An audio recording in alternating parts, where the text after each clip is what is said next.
Abby Martin, where are you with this deal? Do you believe this deal is workable, that it can actually be the start of lasting peace?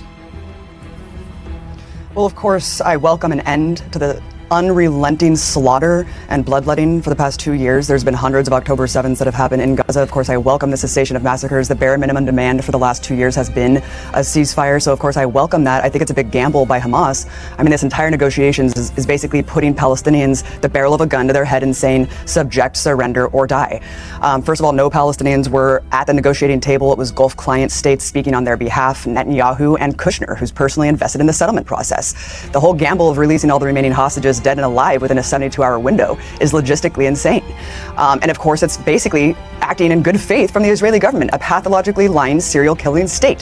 Why should we believe anything that they say? They're saying they're not going to release any of the hostages, the 1,700 Palestinians they've been holding after October 7th, many women and children. Aside from that, they're talking about putting in a technocratic governing body by the likes of Tony Blair. I mean, this is basically cementing the subjugation of Palestinians, Piers. And I think the most cartoonish thing of all is the demand for full demilitarization of Hamas and other armed factions. I mean, basically what that is saying is that the precursor and justification for genocide is the notion of armed resistance. Jonathan, let me finish. The notion of armed resistance, which is a legally enshrined right in international law. That is not a justification or precursor for genocide. In what reality are we living in that the victims of a genocide are being asked to make concessions to the people committing genocide against them? If you do not agree at this point, 2 years in, that the state that needs to be demilitarized and de-radicalized, frankly, is not the state committing genocide, then you're part of the problem.